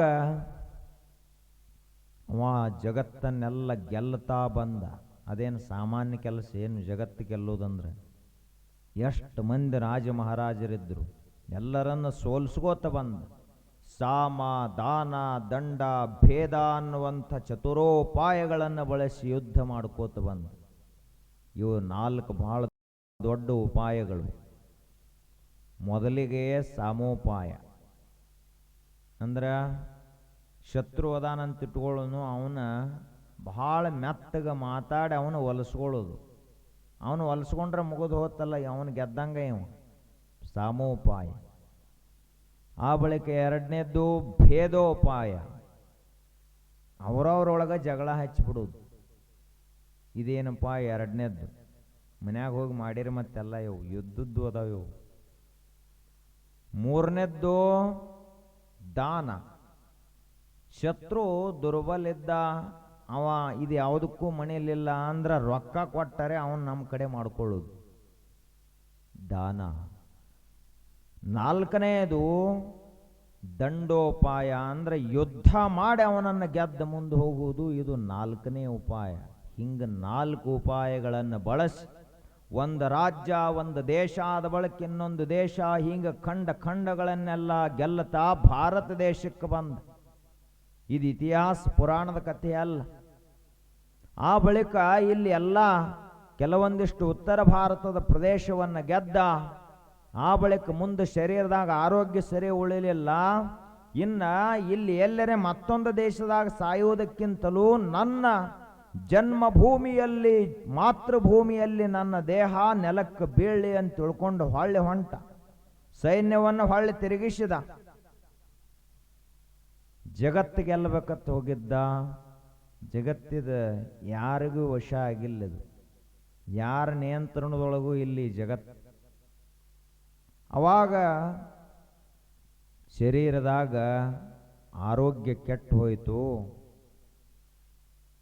ಇನ್ನೇನು ನನ್ನ ದೇಶಕ್ಕೆ ಹೋಗಿ ಮುಟ್ಟುದಾಗುವುದಿಲ್ಲ, ಅರ್ಧ ಹಾದ್ಯಾಗ ದೇಹ ಬಿಡ್ತೀನಿ ಅಂತ ಅವಾಗ ಅನಿಸಿದ ಬಳಿಕ ಅಲೆಕ್ಸಾಂಡರ್ ಹೇಳಿದ, ತನ್ನ ಸುತ್ತಮುತ್ತಿದ್ದಂಥ ಆಪ್ತ ಮಂತ್ರಿಗಳಿಗೆ ಹೇಳಿದ, ನಾ ದೇಹ ಬಿಡ್ತೀನಿ, ಆದ್ರೆ ನಾ ದೇಹ ಬಿಟ್ಟ ಬಳಿಕ ನನ್ನ ಸುತ್ತ 3 ಮಂದಿ ಇರಬೇಕು, ಹಂಗೆ ನೀವು ವ್ಯವಸ್ಥೆ ಮಾಡ್ರಿ ಅಂತಂದ. ಯಾರ್ಯಾರು?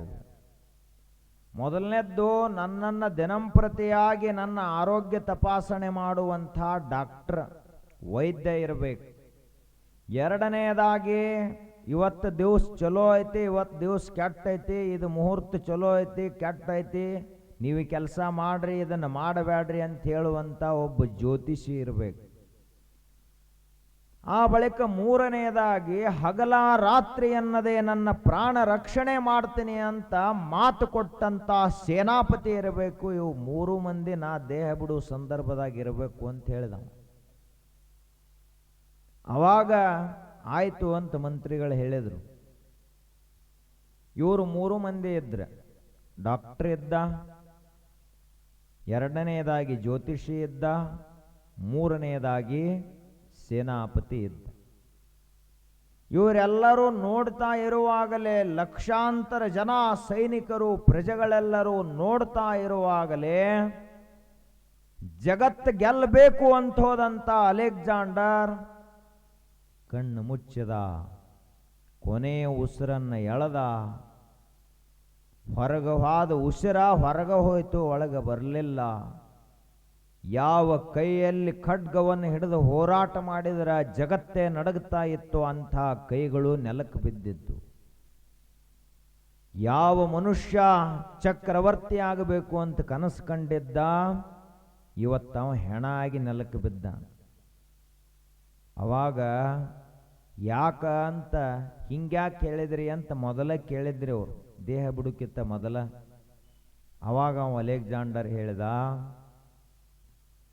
ಮೊದಲನೇದ್ದು ಡಾಕ್ಟರ್. ಅಲೆಕ್ಸಾಂಡರ್ನ ತಪಾಸಣೆ ಮಾಡಿ ಅವನ ಆರೋಗ್ಯದ ಕಾಳಜಿ ಮಾಡುವಂತಹ ಒಬ್ಬ ಡಾಕ್ಟರ್ ಇದ್ರೂ ಕೂಡ ಅಲೆಕ್ಸಾಂಡರ್ನ ಉಳಿಸ್ಕೊಳ್ಳೋಕ್ಕಾಗಲಿಲ್ಲ ಅನ್ನೋ ಸಂದೇಶ ಮುಂದೆ ಬರುವ ಜನಾಂಗಕ್ಕಿರಲಿ.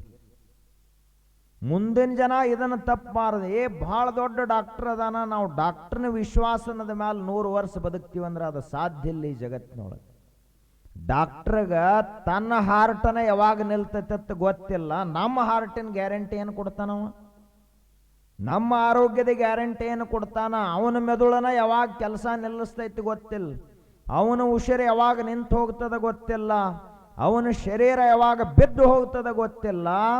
ತಾನೇ ಸಾಯುವಂಥ ಡಾಕ್ಟರ್ ನಮ್ಮನ್ನೇನು ಚಿರಂಜೀವಿಯಾಗಿ ಇಡ್ತಾನ. ಇದು ಮೊದಲನೇ ಸಂದೇಶ. ಎರಡನೇದ್ದು ಜ್ಯೋತಿಷಿ. ಇವತ್ತು ದಿವಸ ಚಲೋ ಐತಿ, ಇವತ್ತು ದಿವಸ ಸುಮಾರು ಐತಿ, ಮೂರ್ತಿ ಚಲೋ ಐತಿ, ಮೂರ್ತಿ ಕೆಟ್ಟೈತಿ, ಈಗ ಪ್ರವಾಸಕ್ಕೆ ಹೋಗ್ರಿ, ಈಗ ಬಿಡ್ರಿ, ಈಗ ಯುದ್ಧ ಮಾಡ್ರಿ, ಈಗ ಬಿಡ್ರಿ, ಇದನ್ನೆಲ್ಲ ಹೇಳುವಂಥ ಒಬ್ಬ ಜ್ಯೋತಿಷಿ ಇದ್ದರೂ ಕೂಡ ಒಬ್ಬ ಅಲೆಕ್ಸಾಂಡರ್ ಸಾಯುವಂಥ ಸಂದರ್ಭದಲ್ಲಿ ಅವನನ್ನ ಸಾವಿನ ದವಡೆಯಿಂದ ಹೊರಗೆ ತರ್ಲಾಕಾಗಲಿಲ್ಲಲ್ಲ ಒಬ್ಬ ಜ್ಯೋತಿಷಿಗೆ. ಆದ್ದರಿಂದ ಜ್ಯೋತಿಷಿ ಇದ್ರೂ ಕೂಡ ಮೃತ್ಯುವನ್ನು ಗೆಲ್ಲಕ್ಕಾಗಲಿಲ್ಲ ಅನ್ನುವ ಸಂದೇಶ ಮುಂದೆ ಬರುವ ಜನಾಂಗಕ್ಕಿರಲಿ. ಎರಡನೇದು. ಮೂರನೇದವ ಸೇನಾಪತಿ, ಪ್ರೊಟೆಕ್ಷನ್, ಭದ್ರತೆ. ಈಗ ಬಡವರು ಸಾಮಾನ್ಯ ನಮ್ಮನಿಮ್ಮಂಥವ್ರಿಗೆ ಯಾರೂ ಕಣ್ಣು ಇರಂಗಿಲ್ಲ ಯಾರ್ದು. ನಮಗೆ ಮೇ ಮೇಲೆ ಹರಿದರಿವಿರ್ತಾವು. 2 ಹೊತ್ತಿನ ಊಟ ಆತಂದ್ರೆ 3ನೇ ಊಟ ಎಲ್ಲಿ ಗೊತ್ತಿರಂಗಿಲ್ಲ. ನಮ್ಮನ್ನ ಯಾರು ಟಾರ್ಗೆಟ್ ಮಾಡಬೇಕು, ನಮ್ಮನ್ನ ಯಾರು ಹೊಡಿಬೇಕು, ಹೊಡೆದ್ರೆ ಅವರೇ ಜೈಲಿಗೆ ಹೋಗ್ತಾರೆ. ಆದರೆ ಇವ ಅಲೆಕ್ಸಾಂಡರ್ ಇದ್ದ. ದೊಡ್ಡ ದೊಡ್ಡ ಅಧಿಕಾರದಾಗಿರೋರಿಗೆ ಭಾಳ ಪ್ರಾಣದ ಭಯ ಇರ್ತೈತಿ. ಬಡವರು ಸಾಮಾನ್ಯ ನಾವು ನೀವೆಲ್ಲ ಏನು ನೀಡ್ತಾರೆ ಅದನ್ನು ಕಣ್ಣು ಮುಚ್ಚಿ ಉಂಡು ಬರ್ತೀವಿ. ಅವ್ರು ಹಂಗಲ್ಲ. ನೀರು ಕುಡಿದ್ರೂ ಯಾರೇನು ಹಾಕ್ಯಾರೋ ಏನಿಲ್ಲೋ, ಶರಬತ್ತು ಕುಡಿದ್ರೂ ಅದ್ರಾಗ ಏನು ಹಾಕ್ಯಾರೋ ಇಲ್ಲೋ, ಪ್ರತಿ ಒಂದರಲ್ಲೂ ಸಂಶಯ ತಾಳ್ತಿರ್ತಾರೆ. ಯಾಕಂದ್ರೆ ಅವರಿಗೆ ಪ್ರಾಣದ ಭಯ ಭಾಳ. ಯಾವಾಗ ಯಾರು ಕೊಲ್ತಾರತ್ ಗೊತ್ತಿರಂಗಿಲ್ಲ.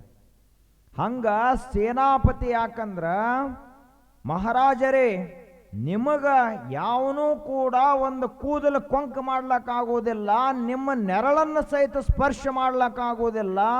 ಹಗಲಿರಲಿ ರಾತ್ರಿ ಇರಲಿ, ಉತ್ತರ ಧ್ರುವ ಇರಲಿ ದಕ್ಷಿಣ ಧ್ರುವ ಇರಲಿ, ನಮ್ಮ ದೇಶ ಇರಲಿ ಪರದೇಶ ಇರಲಿ, ಬೇಕಾದಂಥ ಬಲಿಷ್ಠ ಶತ್ರುವೇ ಇರಲಿ, ಆ ಶತ್ರುವನ್ನು ಸೋಲಿಸಿ ನಿಮ್ಮನ್ನು ರಕ್ಷಣಾ ಮಾಡ್ತೀನಿ ಅಂಥೇಳಿ ನನ್ನ ಪ್ರಾಣದ ಜವಾಬ್ದಾರಿಯನ್ನು ತಗೊಂಡಂಥ ಸೇನಾಪತಿ ಇದ್ರೂ ಕೂಡ ಇವತ್ತ ಹೊರಗಿನವ್ರು ಯಾರೋ ನನಗೆ ಕೈ ಹಚ್ಚದೇ ಇದ್ರೆ ಏನಾಯಿತು, ಯಮಧರ್ಮ ಬಂದ ನನಗೆ ಕೈ ಹಚ್ಚಾನ. ಯಮಧರ್ಮನಿಂದ ಉಳಿಸ್ಕೊಳ್ಳಾಕ ಸೇನಾಪತಿಗಾಗಲಿಲ್ಲ.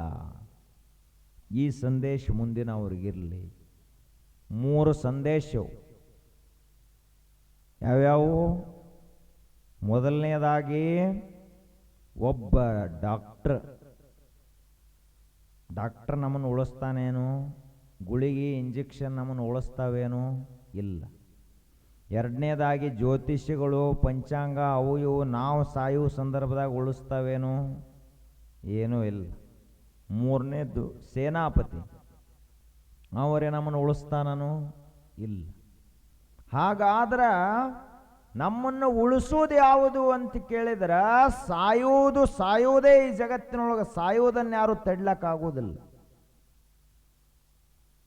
ಶರೀರ ಇದು ಹುಟ್ಟೇತಿ ಅಂದ ಬಳಿಕ ಸಾಯಲೇಬೇಕು.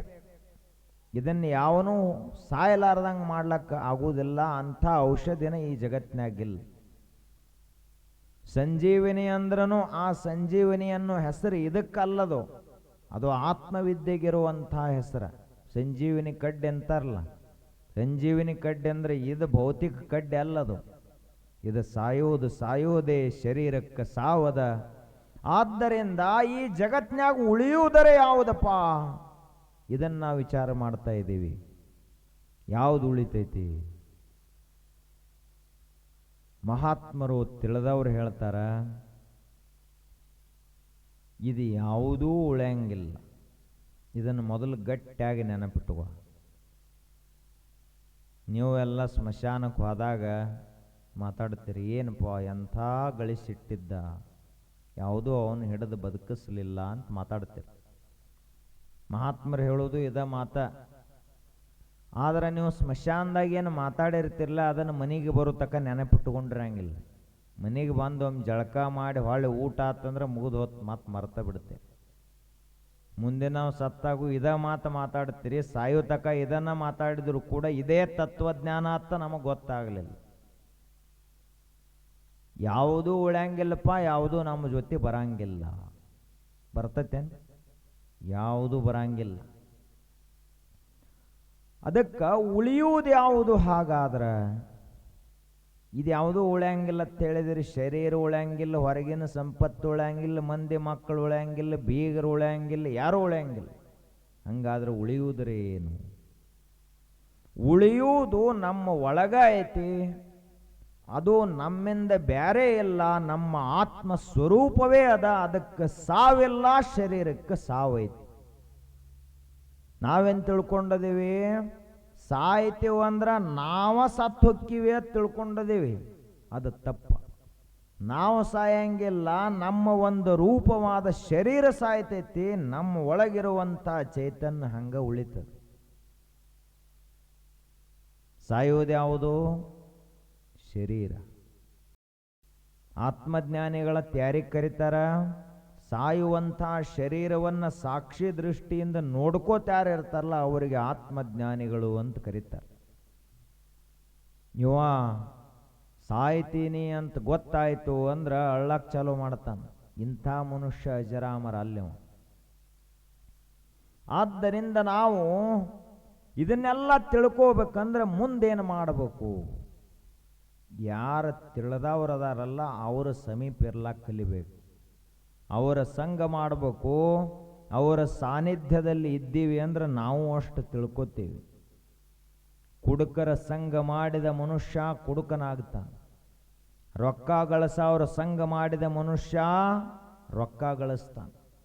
ದುಡ್ಯಾವ್ರ ಸಂಘ ಮಾಡಿದ ಮನುಷ್ಯ ಆಲಸಿ ಇದ್ರೂ ದುಡ್ಲಕ್ಕೆ ಹಸ್ತತೆ. ಅದು ವಾಚಾಳಿಗಳ ಸಂಘವನ್ನು ಮಾಡಿದಂಥ ಮನುಷ್ಯ ಭಯಬಡಕಾಗ್ತಾನೆ. ಆದ್ದರಿಂದ ನಾವು ಯಾರ ಸಂಘ ಮಾಡ್ತೀವಲ್ಲ ಜಗತ್ತಿನೊಳಗೆ, ಯಾರ ದೋಸ್ತಿ ಇರ್ತೈತಿ, ಯಾರ ಜೊತೆಗಿರ್ತೀವಲ್ಲ ಹಂಗ ತಯಾರಾಗ್ತೀವಿ. ಹಾಗಾದ್ರೆ ಆತ್ಮಜ್ಞಾನಿ ಆಗಬೇಕಂದ್ರೆ ಏನು ಮಾಡಬೇಕು?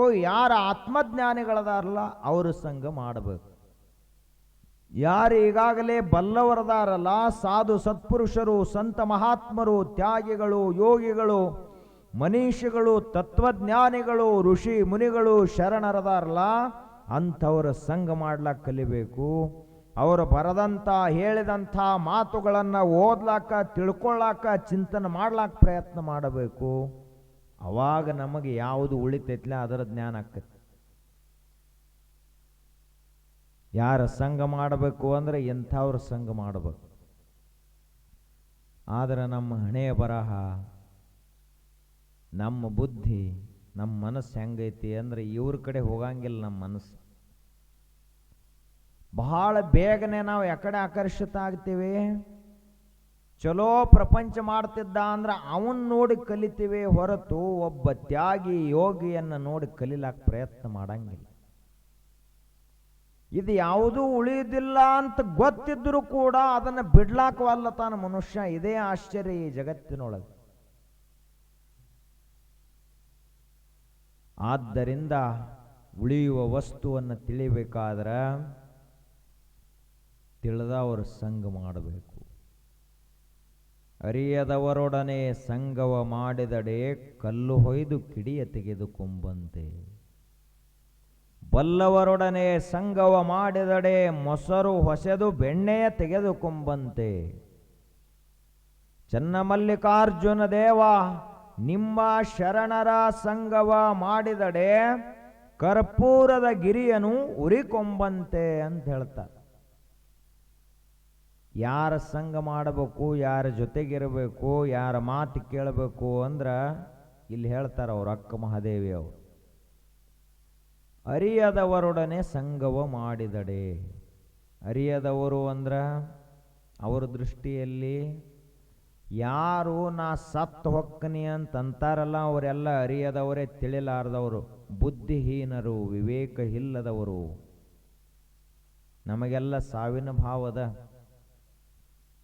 ನಾವೆಲ್ಲರೂ ಸಾವು ಅಂದ ಕೂಡಲೇ ಅಂಜಿ ಸಾಯ್ತೀವಿ. ಹಾವಂದ್ರನ ಅಂಜು ಮಂದಿನ, ಸಾವು ಅಂದ್ರೆ ಮುಗಿದ ಹೊತ್ತು 3 ದಿವಸ ಮಕ್ಕೋತಾರೆ. ಅಷ್ಟು ಅಂಜಿಕೆದ ಸಾವಿಂದು. ಏನು ನಮಗೆ ಸಾವು ಬರಂಗಿಲ್ಲ ತ್ಯಾವ್ರೆ ಅಂತಾನೆ. ಇನ್ನ ನಿಸರ್ಗ ಚಲೋ ಮಾಡೈತಿ, ದೇವರು ಚಲೋ ಮಾಡ್ಯಾನ. ಎಂದ ಸಾಯ್ತೀವಿ ಯಾವಾಗ ಸಾಯ್ತೀವಿ ಗೊತ್ತಿಲ್ಲ ನಮಗೆ. ಅಲ್ಲಿ ತಕ್ಕರೆ ಆರಾಮಿರ್ತೀವಿ.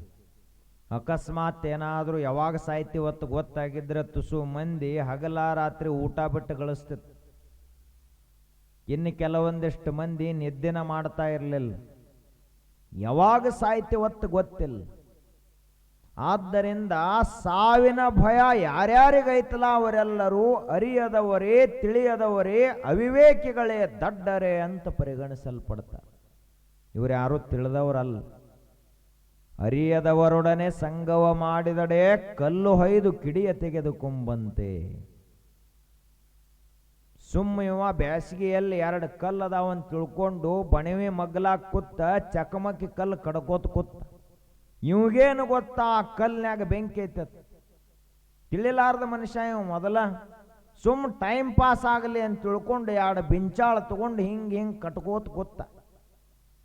ಅದು ತುಸು 1 ನಿಮಿಷ 2 ನಿಮಿಷ ಆದ ಬಳಕ ಬೆಂಕಿ ಏಳಕ್ಕೆ ಚಾಲೋ ಆತ, ಕಿಡಿ ಸಿಡ್ಲಕ್ಕೆ ಚಾಲೋ ಆತ.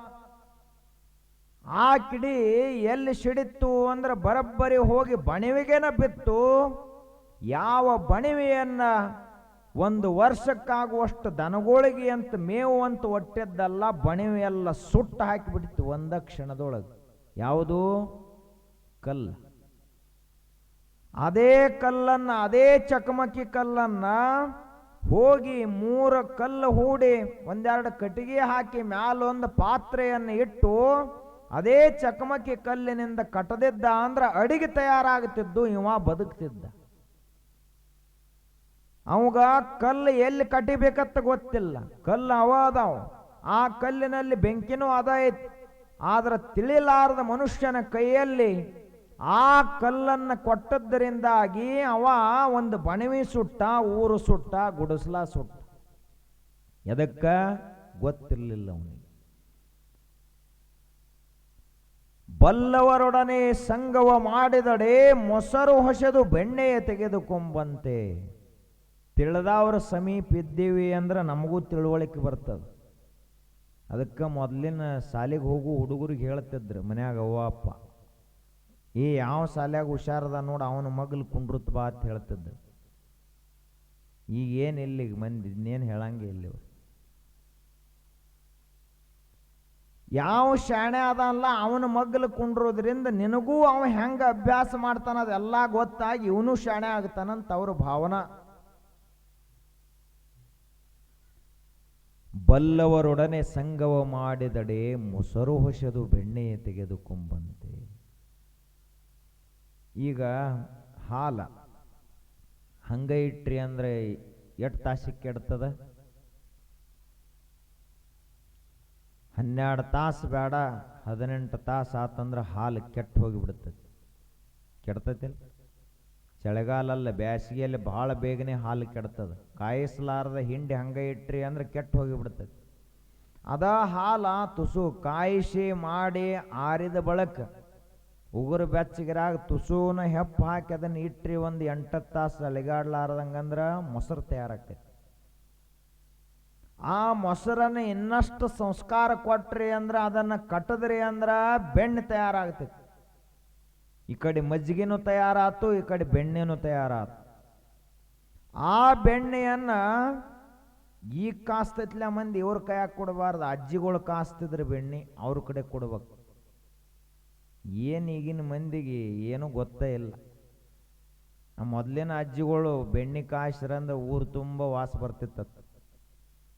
ಈಗ ಏನೂ ಇಲ್ಲ, ಸರ್ಕಾರಿ ಹೊಲ್ತಿರ್ತಾವ ಎಮ್ಮೆಗಳು ಆಕಳುಗಳು, ಹೆಂಗೆ ವಾಸ ಬರ್ಬೇಕದು ಬೆಣ್ಣೆ ತುಪ್ಪ? ಏನೂ ಇಲ್ಲ, ಉಂಡ್ರು ವಾಸ ಬರುವಲ್ಲ. ಅದನ್ನು ಬೆಣ್ಣೆ ಕಡದ ಆ ಬಳಿಕ ಆ ಬೆಣ್ಣೆ ಹಂಗೆ ಇಟ್ರೆ ಅದು ವಾಸ ಬರ್ತೈತಿ, ಅದು ಕೆಟ್ಟು ಹೋಗ್ತೈತಿ. ವಾಸ ಬರಂಗಿಲ್ರಿ. ನೀವು ಮುಚ್ಚಿಟ್ಟಿರ್ತೀರಿ, ಒಂದು ತುಸು ದಿವಸ ಆದ ಬಳಿಕ ಅದನ್ನು ಕಾಸುನು ಅಂತ ಹೇಳಿ ಅದು ವಾಸ ಬರ್ಲಾಕ ಚಾಲು ಆಗ್ತೈತಿ, ಬೂಸರು ಬರ್ಲಾಕ ಚಾಲು ಆಗ್ತೈತಿ. ಅದೇ ಬೆಣ್ಣೆಯನ್ನು ಇನ್ನೊಂದು ತುಸು ಸಂಸ್ಕಾರ ಕೊಟ್ಟು ಚಲೋ ತಂಗಿ ಪದ್ಧತಿ ಪ್ರಕಾರ ಕಾಯಿಸಿದ್ರಿ ಅಂದ್ರೆ ತುಪ್ಪ ತಯಾರಾತು,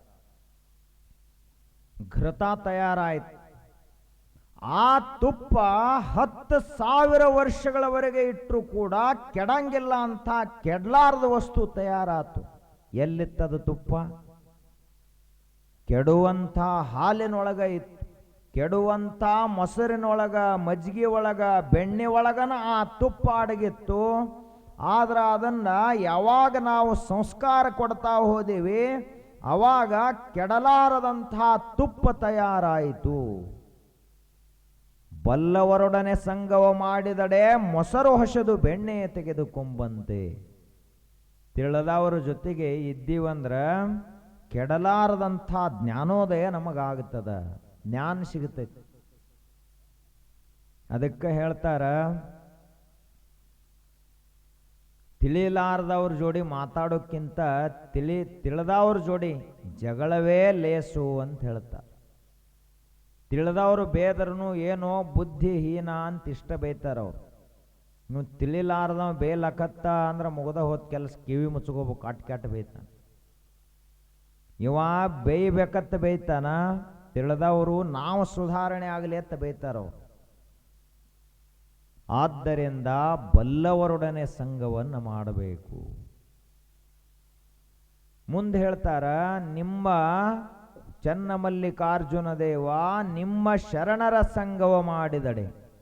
ಇನ್ನು ಈಗಾಗಲೇ ಮಹಾತ್ಮರದಾರ, ಸಿದ್ಧ ಪುರುಷರದಾರ, ಅವರ ಸಂಘವನ್ನೇನಾದರೂ ಮಾಡಿದೀವಿ ಅಂದ್ರೆ ಏನಾಗ್ತದ? ಕರ್ಪೂರದ ಗಿರಿಯನ್ನು ಉರಿಕೊಂಬಂತೆ.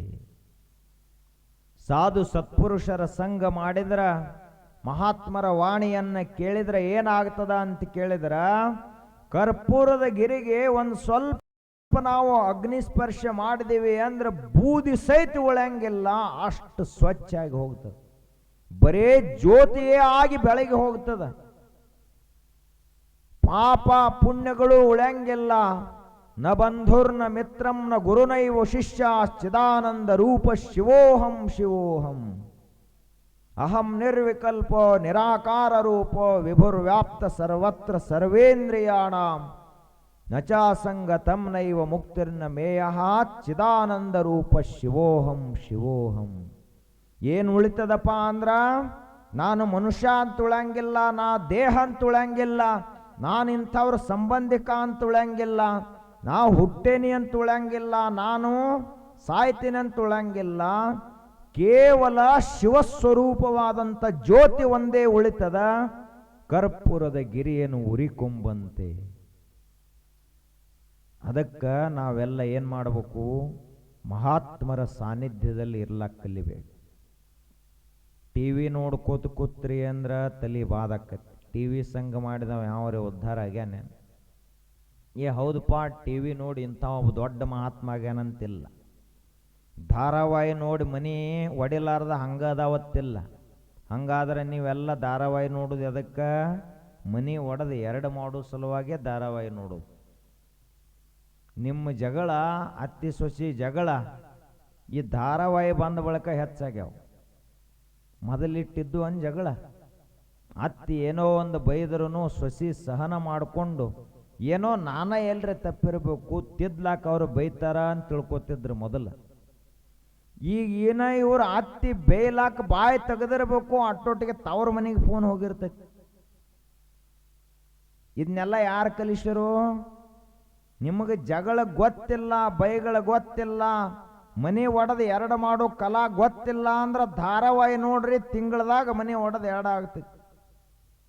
ಹಂಗಾದ್ರೆ ತಾಯಂದಿರು ಧಾರಾವಾಹಿಯನ್ನು ನೋಡಬೇಕು, ನೋಡಬಾರ್ದು? ಧಾರಾವಾಹಿ ಏನು ಮಾಡ್ಬೇಕ್ರಿ? ನಾವಂತೂ ನೋಡಂಗಿಲ್ಲ, ನಿಮ್ಮದ ಹಣೆ ಬರ ಇದು. ಏನು ಮಾಡ್ತೀರಿ? ಹೇಳವರ್ಲ ಗುರುಗಳಿಟ್ಟೆಲ್ಲ ಪ್ರವಚನ ಎದಕ್ಕೆ ಇಡಿಸ್ಯಾರಂದ್ರೆ, ಆತ್ಮಜ್ಞಾನ ಆಗಲಿಲ್ಲ ಅಂದ್ರೆ ಹೋಗಲಿ, ಧಾರಾವಾಹಿ ನೋಡಿದರೆ ಬಿಡ್ಲಿ ಅಂತ ತಿಳ್ಕೊಂಡು ಪ್ರವಚನ ಇಡಿಸ್ಯಾರ ಅವ್ರು. ಈ ಮಂದಿ ತಂಬಾಕ, ಸಿಗರೇಟ, ಬಾಟ್ಲಿ ಇದನ್ನೆಲ್ಲ ಒಗದ ಇವರು ವ್ಯಸನ ಮುಕ್ತರಾಗಬೇಕು, ನೀವು ಧಾರಾವಾಹಿ ಮುಕ್ತರಾಗಬೇಕು. ಅದಕ್ಕೆ ಈ ಪ್ರವಚನ.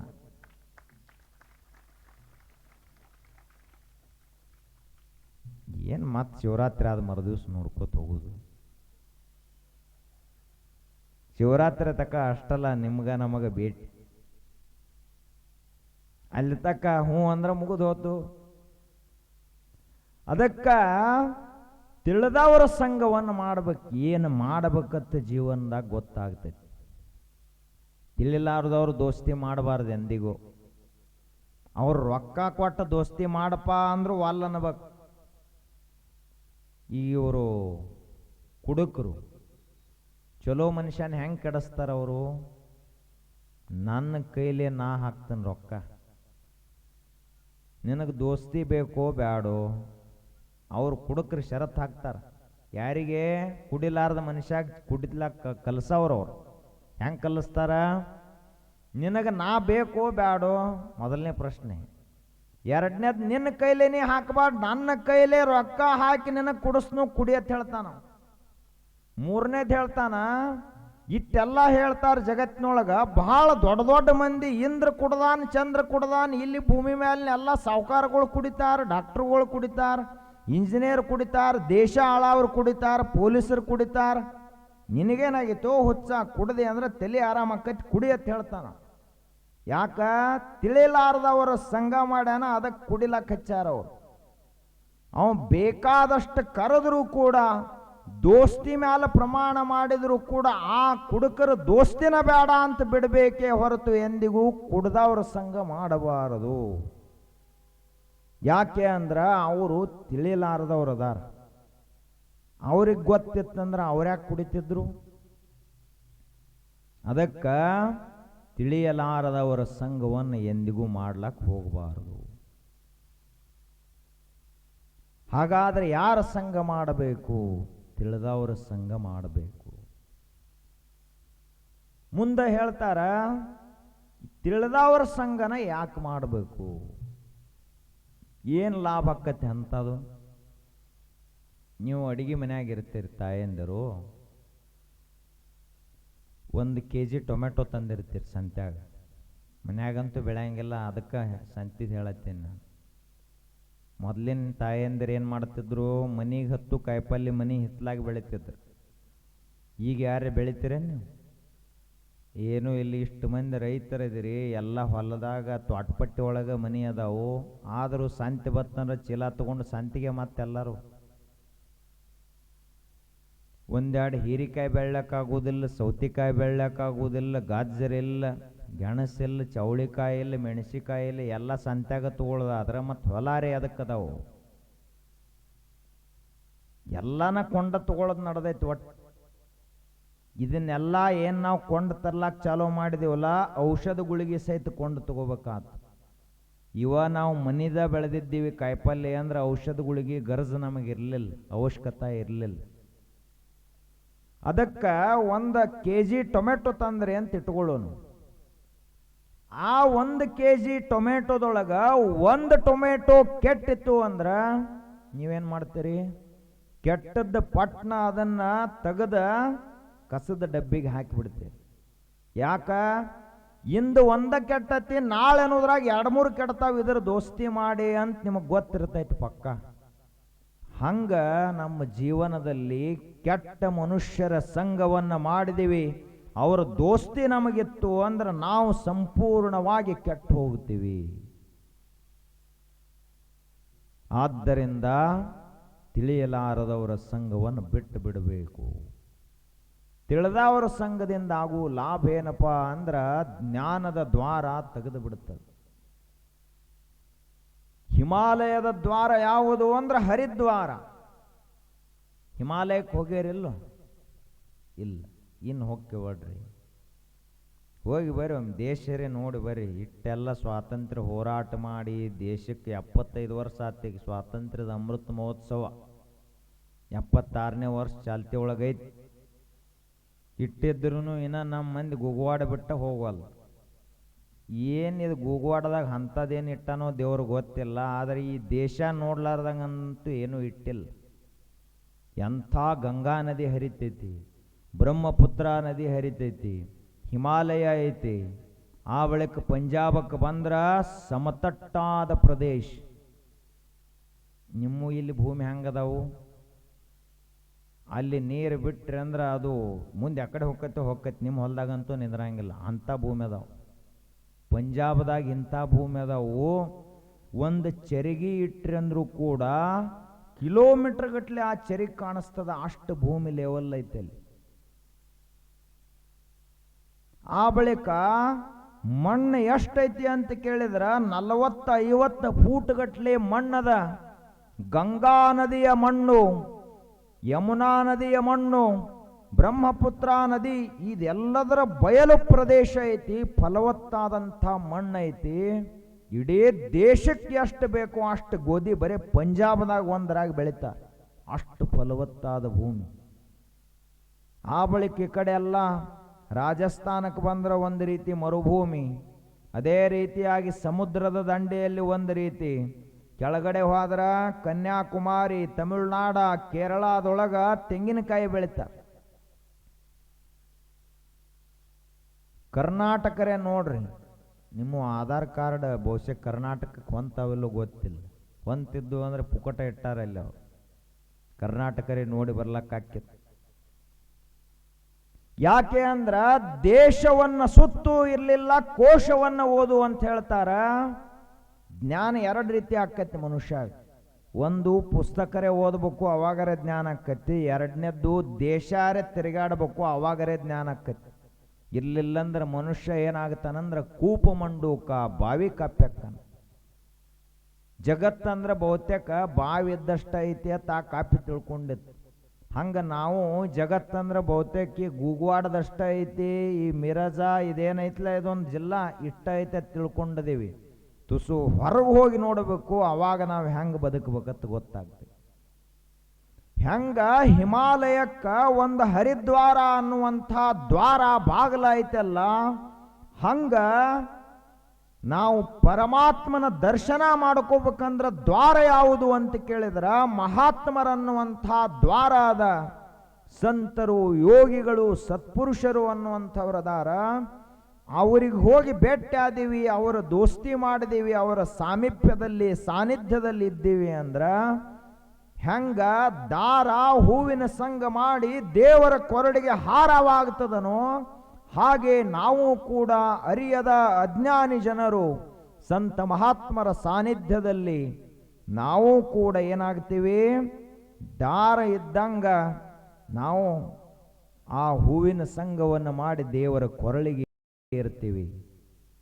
ಅದಕ್ಕೆ ಬಲ್ಲವರ ಸಂಘ ಇದೇನು ಮಾಡ್ತದ, ನಮ್ಮನ್ನ ದೇವರ ದರ್ಶನ ಮಾಡಿಸ್ತೈತಿ.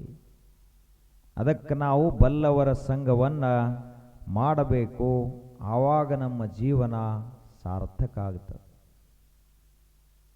ಬಹಳ ಮಂದಿಗೆ ಜೀವನ ಸಾರ್ಥಕದ ದಾರಿ ಗೊತ್ತಿಲ್ಲ. ಏನು ತಿಳ್ಕೊಂಡೈತಿ ಭಾಳ ಮಂದಿ, ಈ ಭಾಳ ಅಂದ್ರೆ ದೇವರಟ್ಟ ಕಾಡತನ ಹೋಗಿ ಒಂದು 2 ತೆಂಗಿನಕಾಯಿ ಒಡೆದು ಅಭಿಷೇಕ ಮಾಡಿ ಬಂದೆವು ಅಂದ್ರೆ ದೇವ್ರ ಕಾಡೋದು ಬಂದ್ ಆಕೈತಿ. ದೇವ್ರಿಗೆ ಜಗತ್ ಸಂಭಾಳಿಸೋದು ಬಿಟ್ಟು ನಮ್ಮನ್ನು ಕಾಡೋದ ಒಂದೇ ಕೆಲಸ ಐತೆ. ನಾವು ಇಷ್ಟು ದೊಡ್ಡ ಜಗತ್ತನ್ನು ಸೃಷ್ಟಿ ಮಾಡಿದಂಥ ಪರಮಾತ್ಮ ಎಲ್ಲರಿಗೂ ತಲ್ಲಣಿಸದಿರು ಕಂಡ್ಯ ತಾಳು ಮನವೇ ಎಲ್ಲರನ್ನು ಸಲಹುವನು ಇದಕ್ಕೆ ಸಂಶಯವಿಲ್ಲ. ಕಲ್ಲಿನಲ್ಲಿ ಪುಟ್ಟಿದ ಆ ಕಪ್ಪಿಗೆ ಅಲ್ಲಿ ಅಡಿಗಡಿಗೆ ಆಹಾರವನ್ನು ಇತ್ತು ರಕ್ಷಿಪವರು ಯಾರು? ಬೆಟ್ಟದ ತುದಿಯಲ್ಲಿ ಹುಟ್ಟಿರುವ ವೃಕ್ಷಕ್ಕೆ ಅಲ್ಲಿ ನೀರನ್ನು ಎರೆದು ಸಲುಹಿದವರು ಯಾರು? ಯಾರು ರಕ್ಷಣೆ ಮಾಡ್ತಾರೆ ಜಗತ್ತ? ನಮಗೆ ನಮ್ಮ ಹೊಟ್ಟೆ ತುಂಬಿಕೊಳ್ಳೋದ ಕಷ್ಟ ಆಗೈತಿ, ಇನ್ನು ಜಗತ್ತೇನು ರಕ್ಷಣೆ ಮಾಡ್ತೀವಿ? ಆದ್ರೆ ದೇವ್ರ ಎಂಥವದಾನ, ಶಿಲ್ಪಿ ಒಂದು ಕಲ್ಲು ಒಡೆದ ಕಲ್ಲು ಕಟ್ಟಿತಾ ಇದ್ದ, ಅವಾಗ ಒಂದು ಜೋರಾಗಿ ಪೆಟ್ಟ ಹಾಕಿದಾಗ ಒಳಗೊಂದು ಕಪ್ಪಿತ್ತು. ಎಲ್ಲಿ? ಕಲ್ಲಿನೊಳಗ. ಅದ ಕಪ್ಪಿ ಅಲ್ಲಿ ಹುಟ್ಟಿಸಿದವರು ಯಾರು? ಅಲ್ಲಿ ಆಹಾರ ಓದಿ ಇಟ್ಟವರು ಯಾರು? ಅಲ್ಲಿ ಗಾಳಿ ನೀರ ಆ ಕಲ್ಲಿನ ಒಳಗೆ ಇಟ್ಟವರು ಯಾರು ಹೇಳ್ರಪ್ಪ ಅಂತ ಕೇಳ್ತಾರೆ. ಶಿವಾಜಿ ಮಹಾರಾಜಗ ಒಂದು ಸಾರಿ ಅಹಂಕಾರ ಬತ್ತು. ಇಷ್ಟೆಲ್ಲ ದೊಡ್ಡ ದೊಡ್ಡ ಕೋಟೆಗಳನ್ನು ಗೆಲ್ಲತಾ ಹೋದ, ನಾ ದೊಡ್ಡ ಚಕ್ರವರ್ತಿ ಅಂತ ಅಹಂಕಾರ ಬತ್ತು. ಅವ್ರ ಗುರುಗಳು ಸಮರ್ಥ ರಾಮದಾಸ್ ಮಹಾರಾಜ್, ಬಹಳ ದೊಡ್ಡ ಸನ್ಯಾಸಿಗಳು, ಯೋಗಿ ಪುರುಷರು. ಅವರು ಒಂದು ದಿವಸ ಬಂದರು ಮಧ್ಯಾಹ್ನ, ಶಿವಾಜಿ ಬಾಯಿಲ್ ಅಂತಂದು ಗೊತ್ತಾತ ಅವ್ರಿಗೆ ಇವಾಗ ಅಹಂಕಾರ ಬಂದತ್ತೆ. ತಗೋ ಒಂದು ಸುತ್ತಿಗೆ ತಗೋ ಅಂತ ಹೇಳಿದ್ರು. ತಗೊಂಡ ಇದಕ್ಕೊಂದು ಕಲ್ಲಿಗೆ 1-2 ಪೆಟ್ಟು ಜೋರ್ಲೆ ಹಾಕು ಅಂತ ಹೇಳಿದರು. ಪೆಟ್ಟು ಹಾಕಿದ ಶಿವಾಜಿ. ಆ ಕಲ್ಲ ಒಡೆದ 2 ಆತು, ಒಳಗಿಂದ ಕಪ್ಪಿ ಜಿಗಿದು ಹೊರಗೆ ಬಂತು. ಅವಾಗ ಕೇಳಿದ್ರು ರಾಮದಾಸ್ ಮಹಾರಾಜು, ಈ ಕಪ್ಪಿಗಿನೂ ನೀನ ಹಾಕಿದೇನು ಅನ್ನ ಅಂತ ಕೇಳಿದ್ರು ಅವರು.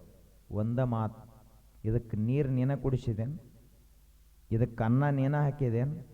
ಇದಕ್ಕೆ ಗಾಳಿ ನೀನ ಹಾಕಿದೇನು? ಇದು ಜೀವಂತ ಐತಿ, ಇದು ಹುಟ್ಟೈತಿ, ಇದು ಬದುಕೈತಿ ಅಂದ್ರೆ ಇದನ್ನು ರಕ್ಷಣಾ ಮಾಡಿದ್ದು ಯಾರು ಅಂತ ಸಮರ್ಥ ರಾಮದಾಸರಿಗೆ ಕೇಳಿದರು. ನಮ್ಮದು ಹಂಗ ಅದ. ಇದನ್ನೆಲ್ಲ ಮಾಡಿದವ್ರು ನಾವೇನು ಅಲ್ಲ. ಆ ಬಳಿಕ ಒಂದು ಪರ್ವತದ ಗುಡ್ಡದ ತುಟ್ಟ ತುದಿಯಲ್ಲಿ ಒಂದು ಗಿಡ ಹುಟ್ಟಿರ್ತೈತಿ. ಅಲ್ಲಿ ಅದಕ್ಕೆ ನೀರು ಹಾಕಿದವ್ರು ಯಾರು?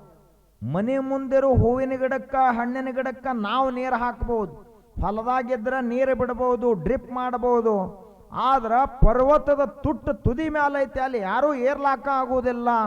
ಅಂಥಲ್ಲಿ ಕೂಡ ಒಂದು ಗಿಡವನ್ನು ಹುಟ್ಟಿಸಿ ಅದನ್ನು ಬೆಳೆಯುವಂಗ ಮಾಡಿ ಅದಕ್ಕೆ ಬೇಕಾದಾಗೆಲ್ಲ ನೀರು ಹನಿಸಿ ಅದನ್ನು ಬೆಳೆಸಿ ದೊಡ್ಡ ವೃಕ್ಷವನ್ನು ಮಾಡಿದಂಥವ ಯಾರು ಅಂದ್ರೆ ದೇವರು ಹೊರತು ನಾವಲ್ಲ.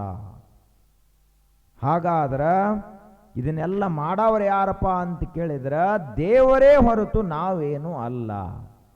ಇದು ನಮಗೆ ಗೊತ್ತಿರಬೇಕು. ನಾವೆಲ್ಲರೂ ಕೂಡ ಅರಿತವರಾಗಬೇಕಂದ್ರೆ ಸತ್ಸಂಗದಲ್ಲಿರಬೇಕು, ಸಂತ ಮಹಾತ್ಮರ ಸೇವೆಯನ್ನು ಮಾಡಬೇಕು. ಅವರ ಸಾನ್ನಿಧ್ಯದಲ್ಲಿ ಇದ್ದೀವಿ ಅಂದ್ರೆ, ಅವರ ವಾಣಿಯನ್ನು ಕೇಳಿದೀವಿ ಅಂದ್ರೆ ಜೀವನ ಸಾರ್ಥಕವಾಗ್ತದೆ. ಜೀವನ ಸಾರ್ಥಕತೆಯ ದಾರಿ ಯಾವುದು ಅಂತ ಕೇಳಿದ್ರೆ ಸತ್ಸಂಗ, ಮತ್ತೇನೂ ಅಲ್ಲ. ಗುರುಗಳು ಪ್ರವಚನ ಯಾಕೆ ಇಲ್ಲಿ ಇಡಿಸ್ಯಾರ? ಇದೊಂದು ಮನರಂಜನೆ ಏನಿದು ಅಲ್ಲ. ಈಗಿನ ಕಾಲದೊಳಗೆ ಮಂದಿ ಮನರಂಜನೆ ಅಂತೇಳಿ ಎಲ್ಲೆಲ್ಲೋ ಹೋಗ್ತದೆ. ಆದರೆ ಪ್ರವಚನ ಅಂದ್ರೆ ಮನರಂಜನೆ ಅಲ್ಲ. ತಿಳ್ಕೊಳ್ಳೋದಿಲ್ಲ. ಬರೀ ನಮ್ಮ ತಲೆ ಎಷ್ಟೆಷ್ಟು ಹೊಲಸಾಗೈತ್ಲ ಆ ತಲೆ ಸ್ವಚ್ಛ ಮಾಡೋ ಕೆಲಸ. ನಮ್ಮ ಮನಸ್ಸ ಹೊಲಸಾಗೈತಿ, ಭಾವನಾ ಹೊಲಸಾಗೈತಿ. ಆ ಬಳಿಕ ನಮ್ಮ ಕೈ ಹೊಲಸಾಗ್ಯಾವ, ಕಣ್ಣು ಹೊಲಸಾಗ್ಯಾವ, ಕಾಲು ಹೊಲಸಾಗ್ಯಾವ. ಇಡೀ ಜೀವನ ಯಾವ ಕಡೆನೋ ಹೊಂಟು ಬಿಟ್ಟೈತಿ. ಇದನ್ನೆಲ್ಲ ಒಂದು ಸರಿ ದಾರಿಗೆ ತರುವಂಥ ಪ್ರಯತ್ನವನ್ನು ನಮ್ಮ ಅಧ್ಯಾತ್ಮ ಶಾಸ್ತ್ರ ಮಾಡ್ತದೆ, ಅನುಭವ ಶಾಸ್ತ್ರ ಮಾಡ್ತದೆ. ಹೀಗಾಗಿ ನಾವೆಲ್ಲರೂ ಅನುಭಾವಿಗಳಾಗುವತ್ತ ಹೆಜ್ಜೆ ಹಾಕೋಣ ಅಂತ ಹೇಳ್ತಾ ಇವತ್ತಿನ ಸತ್ಸಂಗಕ್ಕೆ ಮಂಗಲ.